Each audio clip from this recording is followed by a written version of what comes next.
Welcome everyone, this is Pineleaf Needles and you're listening to LOTRO Players News, where we take a look at the latest news in LOTRO and here at LOTRO Players. And this week we have with us Terry Adwin.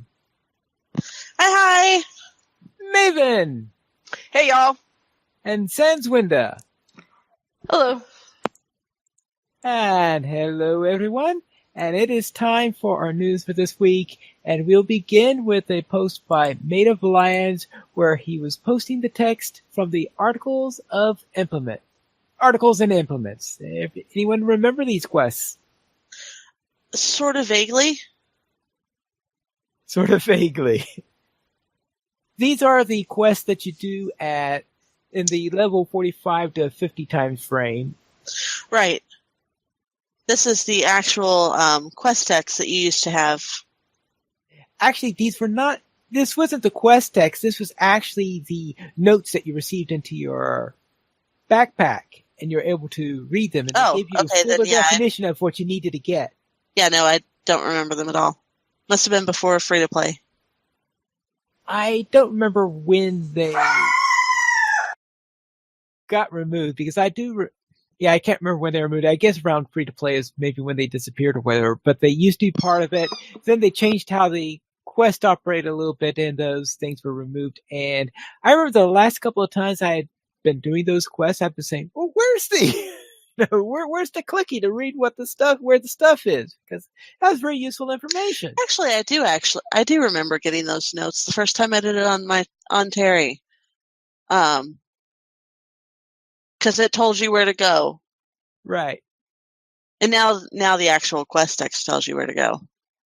The quest text is a little vague on the matter. Maybe it got removed when they started having the quest tracker, stuff like that, but I thought it was much clearer when I was reading the notes on the matter. And Made of Lions posted the text for all of them in the thread that is noted there. Which is great. A message for each of the classes. And he does note that they never did write one for the Bjorning because the Bjorning came after the clickies were after it was removed. So therefore, there isn't one for the Bjornings, but there is one for the rest of the classes. I seem to recall they weren't going to put in that those quests for the Bjorning, and then players insisted they do it. Yeah, there is that. That's right. Yeah, the original plan, they thought that they weren't going to that there were some things that weren't going to be in there, but yeah. That's because when they were first talking OP Furballs, they 50. Were originally going to start them at level 50. Yep. Which is how the whole Gift of the Valor thing started. Yeah, and of course, yes, everyone wanted, and then everybody pitched not everyone. Well, not everybody, but right. A lot of very vocal people pitched a fit that they wanted to be running starter instance. So OP Furballs got a starter zone. Yeah. At least it's an appropriate starter zone for them. It makes me wonder where the starter zone is going to be for the High Elves.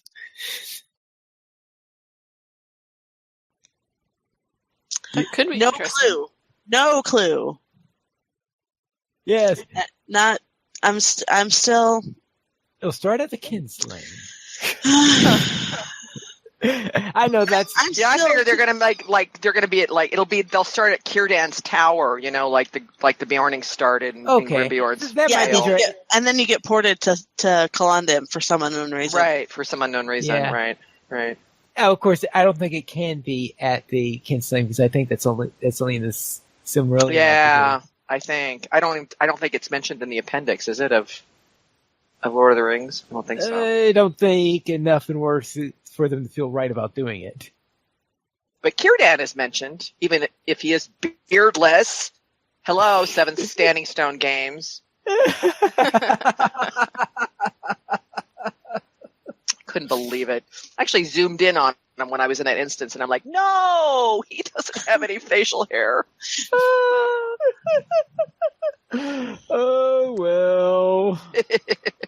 Anyway, sorry, change of subject. Tangent. These are awesome lists. Boy. I'm sorry. I think the I'm quest behind text you guys. These are amazing. The text is great. Which again goes back to we love Made of Lions. We need it on the show, please. I know. Let's go questing with Made of Lions. That would be my fun. God, that would be so much fun. Wouldn't that be fun? That would be amazing. That would be awesome. Like when Mordor comes out. Because then we can talk about how awesome the quests are, and he can sit back and go, "I wrote that." I think that would be great. What else you got? Let's go to the LOTRO Beacon for this week. And which also has a link to the article we just talked about. But hey, I gotta mention in the Beacon. Woo! Yay! The blog post that I put out last Friday is mentioned in the Beacon, which is the Moria outfit that I did for Terry Adwin, because I discovered I had never done a Moria outfit for Terry. Ooh. Let's see. Champion of the Deeps. Mm-hmm. All right. You found an appropriate place to pose, I see. I did. I've actually been carrying that cloak around. That cloak is a rare drop from one of the incidences you do as part of the epic, and it's been sitting in her vault since level 50-ish, so like 50 levels it's been sitting there. And ditto, the breastplate is a quest reward, so it's like I've been waiting for an excuse to use that too, so it just sort of all came together. Yeah, it all works. Oh yes, it's perfect outfit for the Flaming Deeps. Yeah. And you're not going to lose her in the rest of Moria. That's true. Good point. Then you might have trouble finding her in Nurse Gashu. Yes. Especially up against a fumarole. It's fine. You just look for all the red dots, and I'll be right in the middle. Right, and it looks like LOTRO Cosmetics has also done a little bit of a post for Best Cosmetics. LOTRO Cosmetics is a Twitter account that you can follow, and they highlight those of us that post cosmetic things on Twitter. All right. So everybody should follow them. I follow them. I know. I shouldn't be shocked for that. All the fashion stuff. Yes, all the fashion stuff. All the fashion stuff. Well, then let's head into our weekly comment. And what is the one thing you want as a housing cosmetic? As a housing cosmetic? Yeah. I know, Terry, you haven't been doing housing stuff lately. I've been slacking on housing because it just got a little overwhelming. And then they changed the hooks, which made it just sort of something it's one of those I'm going to have to take like an entire day or maybe 2 days or 5 in a row to just do nothing but my house. And usually when I'm in game, I'm everywhere but my house.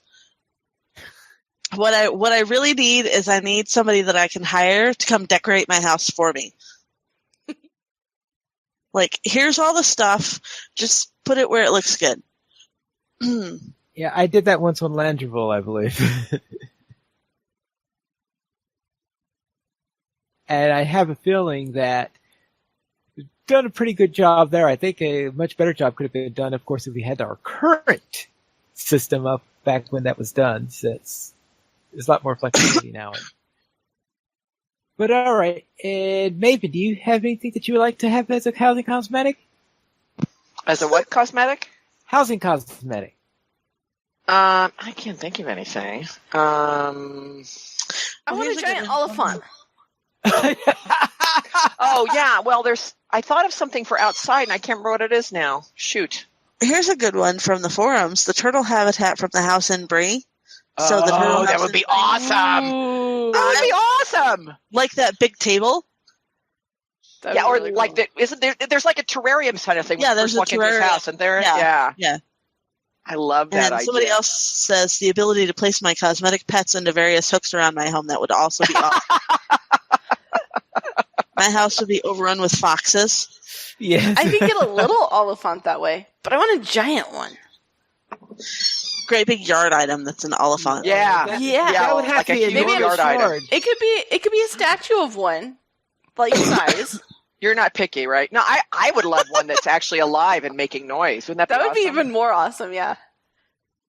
Or like That would a be very cool. Especially if or it like a occasionally guard like, that you dented the can ground. take it off the hook and it follows you around on your property. That would be Ooh. that would be so awesome. So that means Have you want an Oliphant property guard? Yes. I was going to say, have an Oliphant like one of those property I guards. want an Oliphant property guard, full size. For my little hobbit hole. Oh my God. Could you imagine? That'd be awesome. It would be amazing.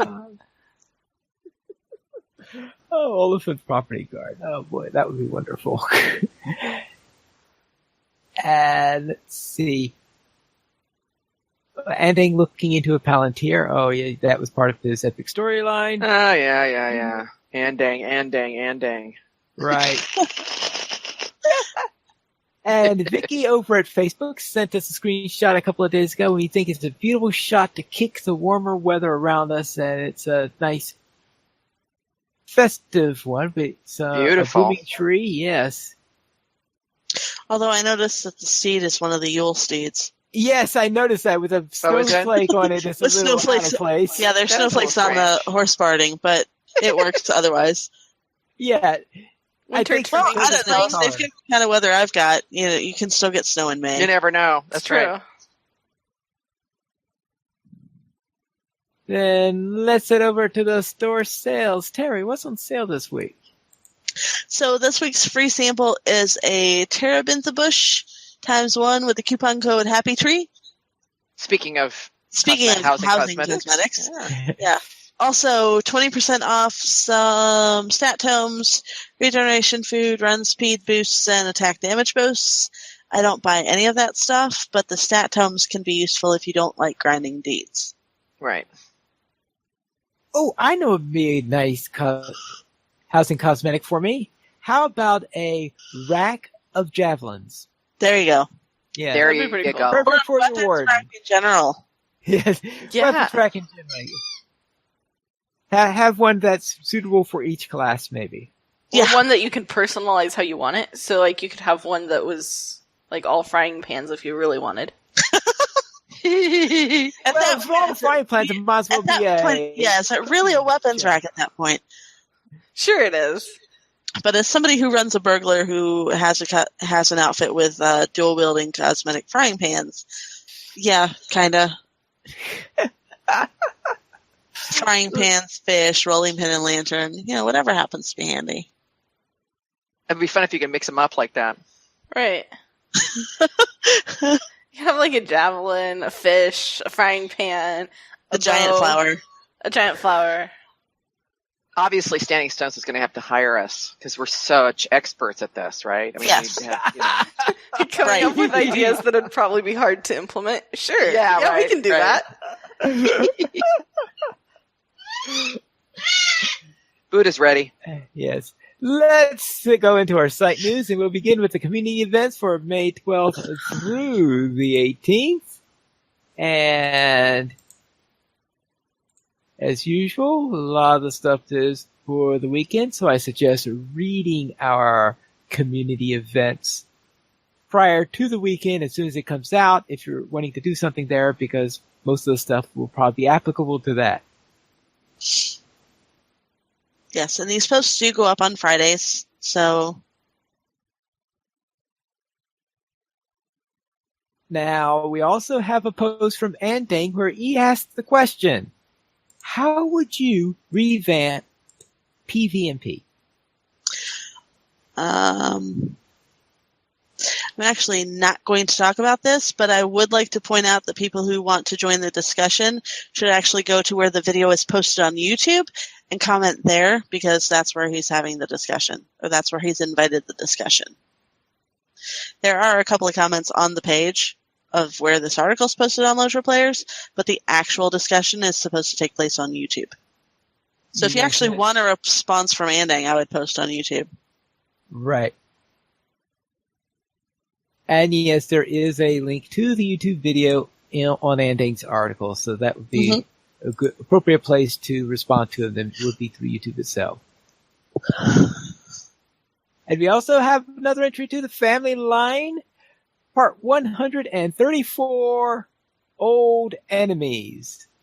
It's been around long enough for there to be old enemies? Yes. And so if we manage to pitch it to Netflix, we can get like 3 seasons out of it at least. 3 seasons out of it. But one thing you have to be careful of course, is that if he, well, okay, he's not guilty of being too slow coming up, because if he was too slow in coming out on content, then Netflix might pass him and start inventing their own stuff. So you got to be careful with something like that. I don't think that that's much of a worry, because we've got 3 seasons at least, and by the time those 3 seasons get produced, he'll definitely have more stuff in the works. Yeah, he'll be at part 300 by then anyway. Probably. Very well. Then let's head into our new player question of the week. And who asked the new player question of the week? I did, because it's what we were talking about before we went on the air. Very well. What is the question? Question is, what Hobbit presents would you get rid of and not keep? Cram. And you also said... I thought your answer was going to be the... Well, my answer is also the combat run speed boost that I got in my Hobbit present today, because I never, ever, ever, ever, ever, ever, ever used them. But I also actually get rid of Cram all the time. Every time it drops, those are the 2 that I get rid of. I just Cram and run. I just drag and destroy them, because you can't do anything with them. You can't sell them. Combat run speed boost, right? Yeah, combat run speed boost. So it's a 10-second boost to run speed in combat. So by the time you've figured out that you've got it in your inventory and can use it, either the thing is too far away for you to catch up to in 10 seconds, or it's dead. Is it at all useful for running away? Oh wait, I tend to be dead by the time I figure out how to have it. If you remember in time. So okay, that's the third scenario. Either it's far enough away from you that you're not going to catch up to it in 10 seconds, or it's dead, or you are. Yeah. I haven't gotten rid of any, but I haven't used any either, because I always forget about it until I'm either dead in the red circle going, oh, I still had that, or they're dead. Well, and the thing is, it only lasts 10 seconds. So, I mean, if it's something that you could put on, but, it would be useful if it was something you could put on before you go into combat. Like you do other buffs, Yeah. Right. Like scrolls and stuff like that. So, like, for 60 minutes, you have in combat run speed boost. I mean, that would be useful. But for 10 seconds, you're right, you're in the middle of the fight. It's like, I don't remember. Or if you could queue it up so that it would, just activate when you were in combat. Yeah, it's like that would work. If you actually needed a boost to run speed, by the time you figure out where the heck in your inventory that thing is, you're not going to need that boost to run speed anymore. I know. That's what I was going to say. I mean, I don't put it on my skill bar. Your window of opportunity is already gone by the time you find it. That's right. I usually open Hobbit presents on my Hunter, so I don't get rid of them, but I definitely send all the speed boosts to my other alts. Yeah, right. Like I'll get a speed boost on my Hunter, and I'm like, really? Because I regularly get those on my Hunter. Me too. I think it maybe we should test. It's a higher likelihood of getting them on a Hunter. Well, than the other class. I should try it on my Minstrel. It's not totally useless for a Hunter, because your speed boost on a Hunter is only good out of combat. So technically, you can use an in-combat speed boost. No, the regular speed boost. No, we're talking about the regular. Oh, the regular speed boost. Yeah, the ones that last that are really nice if you're not a Hunter, but are slower than your default Hunter speed boost. The plus 10%. Yeah, and they don't stack. They don't stack for a Hunter, so Yeah. If it's stacked and I could run 40% speed, that would be pretty awesome. That'd be awesome, huh? Yeah, that would be awesome. That would be amazing.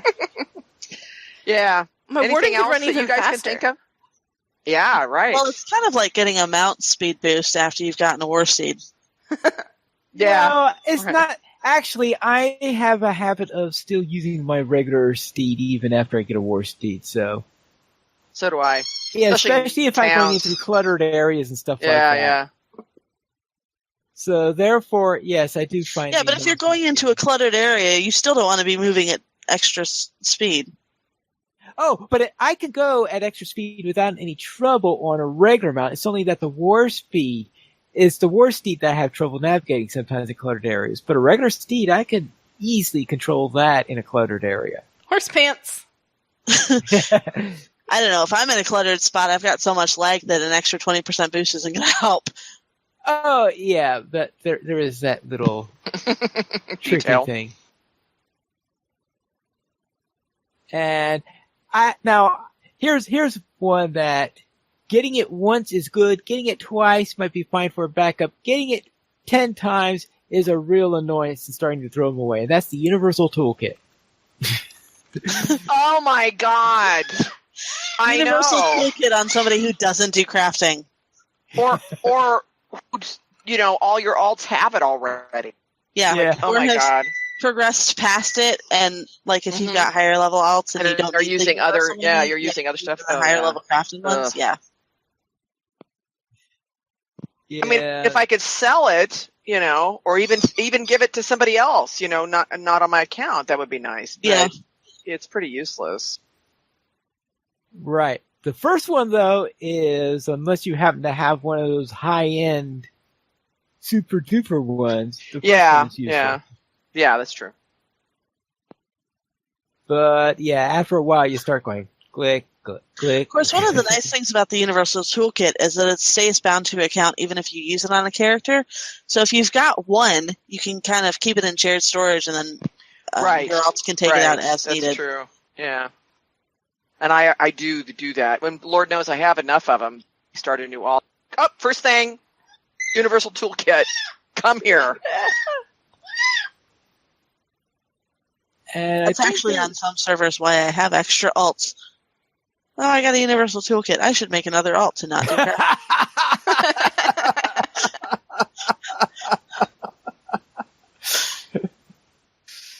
That's awesome. I need to get more Universal Toolkits now so that I can... Never mind, I'll just keep making alts. Mary Rose says in the chat that her Gilda Taylor regularly gets the Matham armor. I actually really love the Matham armor.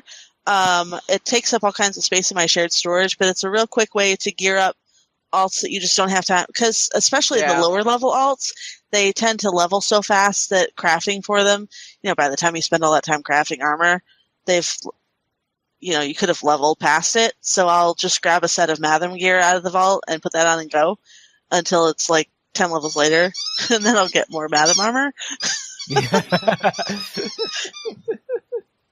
Yeah, Terry's shared storage is full of dyes and Universal Toolkits and Matham armor. Like Matham armor in the boxes? Yeah, in the boxes, not opened. Okay. Boxes of unopened Matham armor, yep. Yeah, I have that too. Yes, I believe I have lately I think I've been tossing it because my shared storage has been, it's a little bit full of Matham armor. I'm up to like 90 slots in my shared storage, and probably half of it is Matham armor. I started sending my Matham armor to one of my alts to store. I've done that too, so I'll log into a character and look at the mail and go, oh, they've got 4 sets of Matham armor in the mail.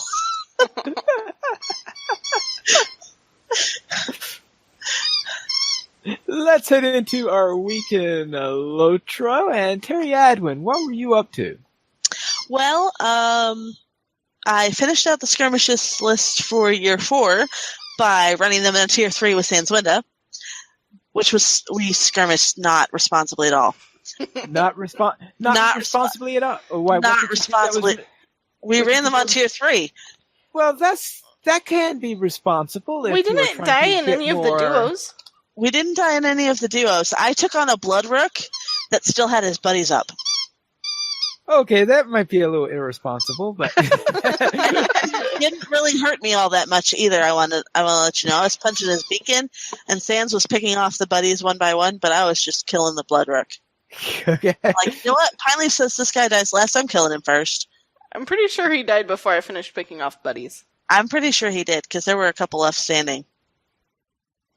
And then, so that unlocked year 5, and I went through and I clicked without reading quest text, because I've mentioned before I'm really bad at reading quest text. Yeah. And then I'm looking at the quest tracker where you just got a couple items on the list, and I'm like, wait, what does Mary's list say? So I had to pop Mary's list back up, and I read through it, and I'm like, okay, we need to do this right now. So we actually got through it fairly quickly because I still had Sans Window with me. So thanks to Hunter Ports and Leafy Feet, it took us like an hour to do Mary's list. Yeah, not bad. And that was with backtracking back to Bag End, because I didn't realize until we were already halfway across, halfway to Brandy Hall, that we needed to do something at Bag End. Yeah. Yeah, that was strange that Bag End was on Mary's list, seeing how that he was never really there. Well, he was, he was there there for other times, but he was he wasn't. other times, I don't think he was there to help pack up the. No, he was not there to help pack. No, that was Pippin. Help pack. Oh, actually, no, he was there to help pack because he left early, but I think he started doing because he started doing preliminary packing. He packed stuff up, then he led a cart to Crick Hollow to start to set things up. So he was that was the idea. That was his set of ponies that he was going to. Yeah, but you had to do Brandy Hall first, and then do Bag End according to the list, because we did the list in order. Oh no, I do it in what I felt was in. Well, I wasn't reading ahead. Yeah, I have my own. I wasn't reading ahead, so I was just going item by item. I'm like, okay, go to Brandy Hall, and as we're riding up to Brandy Hall to find the remembrances, I'm like, oh crap, we had to do something back at Bag End. Oh, I guess we're going back to Bag End. Detour by mental delving. Oops.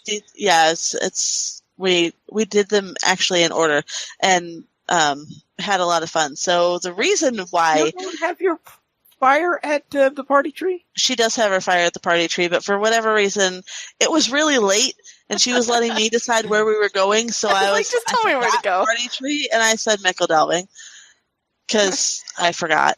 But okay, there's a reason why I had to do Mary right away. It's because Mary has kind of a special place in my heart. For those people who remember Middle-earth lore, the shots in game that aren't of the actual NPC characters in the game, I'm Mary in Middle-earth lore. I have a little Hobbit guardian who's Foriadoc Whiskey Dough, and that's Mary in Middle-earth lore. So I just have this special place in my heart for Mary. So I had to do those quests. And then I started a new Baby Warden on Arkenstone and got her to level 10. So I'm totally ready for epic battles anytime now, Sans. Yes! Oh, wait. Baby Warden level 10. And she's adorable. She's got freckles. Perfect. Oh, I need to get my baby burglar to level 10, and then we'll be set. There you go. So Pine Leaf? What? Does she look like Pine Leaf? No, she doesn't look like Pine Leaf. She's a woman, not a hobbit. Oh, okay. Sanswinda, what have you been up to? I got my first non-hunter war steed. Yes. Ooh. I was with you for that, too. You were. We streamed that, actually. We streamed it on Tuesday, I believe. Yeah, my Something minstrel like got her war steed along with Terry's other champion. So, that was a lot of fun. 2 elves questing and not being particularly happy with men insulting our horses, but you know. The quests were very important. The quests, yes, they were red. They were so important. It was so awesome. And all the mobs were important.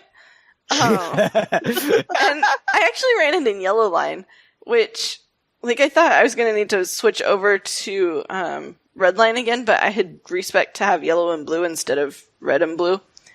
And it worked out. I learned that I could put a lot of buffs on us, and it seemed to help. So that was cool. And then I ran tier 3 duo scrims with Terry and 1 trio. And in the trio skirmish, I was the last hunter standing. Barely. Barely. But, yeah, I was proud Wait, what of was that. the trio that you did? The Survivor? Storm and Methadress. And we were joined by a Guardian. So Okay. Champion, Hunter, and Guardian. And I pulled the dragon And a off the trio of roof. Herbalists. Oh yeah, a trio of herbalists. I pulled the dragon off the roof, and then about got toasted. And the guardian did a great job of getting the aggro off me, though. And so I'm like sitting over there trying to get like health back, and then guardian went down, and I'm running around trying to figure out what's going on, and then I noticed champion's down. I'm like, what's going? I'm down. Oh, the dragon's dead. Okay, campfire. But yeah, it was adventurous and completely responsible pine leaf, I'm sure. Right? That's like the definition of responsibility.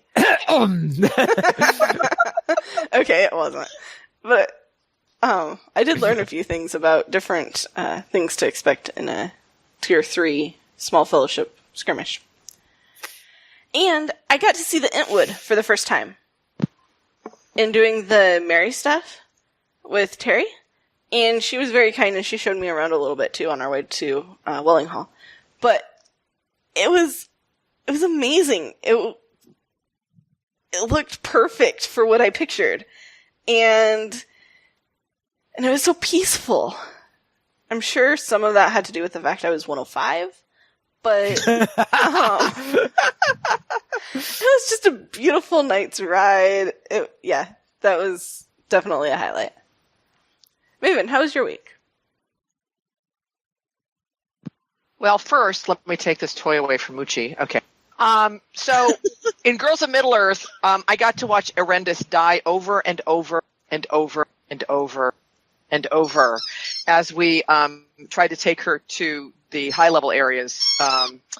And we did good, I thought. We had a good escort dealie, and the hunters were out in front and all this good stuff, but what was she? Level 50? 49. Yeah, 49. And we were in Minas Tirith, so, it was inevitable. But I did find out after the fact something that I wanted to share with everybody. Anybody that's doing the scavenger hunts, I found out I was in the 21st Hall later in the week, and there's an after battle Osgiliath stable horse from 21st Hall.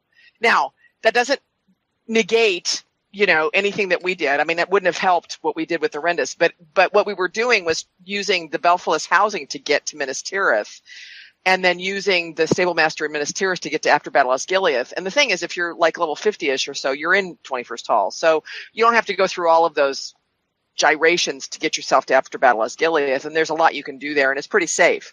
You can get to Crossroads ones taken care of, and you can also get back to after battle Minas Tirith to do some of the ones in Aragorn's Pavilion and that kind of stuff, and to go up to see Mary in the Houses of Healing in year 5. So anybody who's still got low level alts that they're either helping or that they are themselves doing, I just wanted to share that. It still costs you a mithril coin, but it gets rid of a lot of, I think it saves time. So that was a little learning from Erendis sacrificing herself over and over and over again. Completed all the year 5 hunts on Glordriel, which was a little challenging given that I discovered that there were some instances that I had not done the prereqs for. So, it was like, oh, gee, that's why this isn't on here. I mean, I hadn't even done the Klukov thing on Glordriel. I've done it on other alts, but I hadn't done it on Glordriel. I think the thing was, like, when I was in the Trollshaws, I just was like, I just wanted to get moving. I wanted to move through the epic and stuff. I didn't want to do all the side stuff. And when I was in Angmar especially, that was very true. It's like, get me out of this place. Let me just do the minimum required and move on out of here. So I hadn't done a lot of that side stuff. So it took a little bit of time. And then I got Glordriel all up to date on her gear on the latest, Host of the West stuff, which means she's ready for the grind when Mordor comes out. Yay! And now I'm going to be turning my attention to Maven and getting her gear up to speed. Pine Leaf, how about you? We will begin with my Arkenstone Warden, who was doing the trifles for this week. And similar to you, I went in to do Fro's Burden, and what? I haven't done this yet. All right, we'll talk to Gandalf, Frodo, or whoever we need to talk to that, and what? They won't talk? Okay, what's the prerequisite for this? Well, what's the prerequisite for that? What's the prerequisite for that? And just like Maven, it was do the troll shawls. That's right. Brocken's camp. Started Brocken's camp. Right, all the way back to Brocken's camp. And to do the troll shawls, and once I did the troll shawls, then I was able to unlock the quest that opens up, and I did. Imagine, with all the trouble I hear about people saying that they don't like Frodo's burden, all the trouble some people have been going through this week just to unlock that quest. Then, on the same character, after I finished all that mess, we had a run of the Seat of the Great Goblin, and this, of course, is a small fellowship quest. Now, I had done Seat of the Great Goblin once or twice before, but this is the first time that I had ever done a featured instance. And so, of course, we did it twice, 104, then 105. And apparently, while we were going through 104, someone mentioned how it's been his recollection that there are more deaths when you do it at 104 than when you do it at 105, because people are overconfident when they do it at 104. And that is exactly what happened. We had several occasions where my companions were dead. And we managed to barely scrape through it. And in a 105, we went through it without any deaths. So yes, overconfidence seems to be a real killer in Seat of the Great Goblin, and maybe in some of the other featured instances, because people say, oh yeah, it's down a couple of levels, we can do it! Yeah. Then, on Crick Hollow, while running Trifles, I went into Angmar, and I couldn't believe the exact point I was on it. Because I went there, I went to Cranog, and I saw that Cranog, the next quest he had for me was right of the Ku Klux. And I'm wondering, how in the world did I go with this character? Because this is my main character. How did my main character do all the prerequisites for Rite of Ku Klux and not do the quest itself? Well, I did kind of the same thing, because I was surprised at how far along Lordrel, who's so my first, all was in that. And I guess I just stopped short. I just was like, I don't want to do any of this anymore, because I was only like one quest away from actually doing the instance. Yeah, so I don't know why it was that way, but that's what it was. Then I ran the quest, and for that particular trifle on that particular matter. And I also noticed other things that I had skipped in Angmar while I was doing all this, because the 7 swords, I think I have a character somewhere that had done all 7 swords, but on this character, I went in there, I had 1 sword complete. All right, go and find those other 6 swords. Well, I managed to do it with somebody who'd already done it. So they got me into the instance, which was awesome, because then I didn't have to go do all that. So that was fortunate. I couldn't do that on the solo ones, but on that, they had already done it. So they went in, they went in and pulled me right along, and then I was able to do it. So that's just another hint to folks who find they haven't done it. If you find somebody that's done it, then follow up with them, and they'll pull you into those things. So yeah. So if I'd known, well, I wasn't on the right server anyway, so. But when I got around to doing One Last Hope, right? One Last Hope. When I got around to doing that, and I finished it up, and it dumped you in that area near the fortress in there, mm-hmm. and in the Circle of Despair, I looked around there and said, all right. And according to I had noticed just before then, when I was looking through my deeds concerning the 7 swords, that I had never finished Circle of Despair. So I just went around, and then I said, well, if I'm in the area, I'll just go and collect those other doors. Well, that was good. Did you find the roving threat? I managed to. Let's see, the roving. Did I run into the roving threat there, or actually?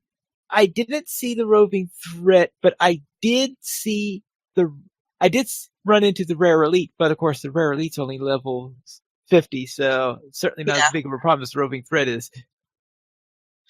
There's a roving threat. There's actually like 2 different spots that roving threats can spawn in the Circle of Despair. All right. I know there's one that I've seen a couple of times on other characters. And I've always given them the wide berth because that was on level 50-ish characters. Uh-huh. Now, the place where I ran into a roving threat was I was trying to, on my Laurelin character, I was doing memories in pre-battle Osgiliath. And you're supposed to be going through getting the 2 memories from there. And on the bridge. Right around the bridge. Right, there's one of them on the bridge, and there was this Mumak pacing along the bridge. So going along the bridge, just as I was picking up the memory, it decided to start turning around. I said, okay, time to go! Doesn't it look awesome, though, Pine Leaf? I didn't want to get close enough to tell how awesome it looked. Okay, fair enough. It occasionally swaps places with a troll. Yeah. But that's what I was doing this week. We currently have 22 supporters on Patreon. If you'd like to join this illustrious rate of players and help support LOTRO players, simply go to the donations page where you can support the Players Alliance on Patreon. There you'll find rewards, including a mention on the podcast of your choice, or even be a guest with us for an episode of LOTRO Players News. And this week we have one email. And Terry, what does this email say? We received an email from the anonymous player who contacted us last week. Pine Leaf, this is where I read it at, just so you guys know. Thank you again for the input. It has really and truly helped a lot. I value the opinion of you all. That is why I listen to LPN and the Academy. You folks are awesome. And it was signed Anonymous, who also identified himself as Melung Arrowshield. And he sent us a link to the kinship fact for Standing Stone Games Help. And when I got this email, I actually tweeted at Lotro and Jerry Snook, who's Cordovan. And Cordovan said, as far as he knows, it's accurate, but there are definitely some inaccuracies that I know of in this article, because it still says that kinships will be disbanded if they have fewer than 8 members, and we know that that's not true. So we still actually don't have a definitive answer. The Standing Stone articles say that yes, but I don't know if that's actually still a thing yet or not. I did want to note that Melung has actually joined the Academy kinship on Arkenstone as of Friday. Yay! Welcome. Came along with us on the field trip. It was awesome. We did skirmishes. He got to skirmish with Pine Leaf. Yep. Nice. We got a skirmish in there. I would venture that was probably more responsible than some of my recent skirmishing. I think a little bit more responsible. Mostly. Except for that boss fight sort of got a little bit weird. The boss fight was a little daunting, but we took care of it. No, and then we had the hunter running off, going after the encounter and running away from the healer, so died. Yeah, yes, that would create a problem. If you would like to email us, you could email us at podcast@lotroplayers.com, and you can also follow us on Twitter, the Players Alliance @PlayersAlliance, Lotro Players @LotroPlayers, Ariandus @Ariandus, Forte @Forte_Maestro, Maven @Tolkien Maven, Pineleaf @Pineleaf Needles, Sanswinda @Sanswinda, and Terry Adwin @Terry Adwin. The Players Alliance has 4 live shows every Monday at 8:30 p.m. U.S. Eastern Time. We have DDO Players News. On the first and third Fridays at 11 p.m. U.S. Eastern Time, we have XP Quest. On the last Friday of each month at 8:30 p.m. U.S. Eastern Time, we have Lotro Academy After School. And every Saturday at 8:30 p.m. U.S. Eastern Time, we have Lotro Players News. You can join us for our live shows at lotroplayers.com/live. And that is all for tonight. And this is Pineleaf Noodles reminding you to skirmish responsibly.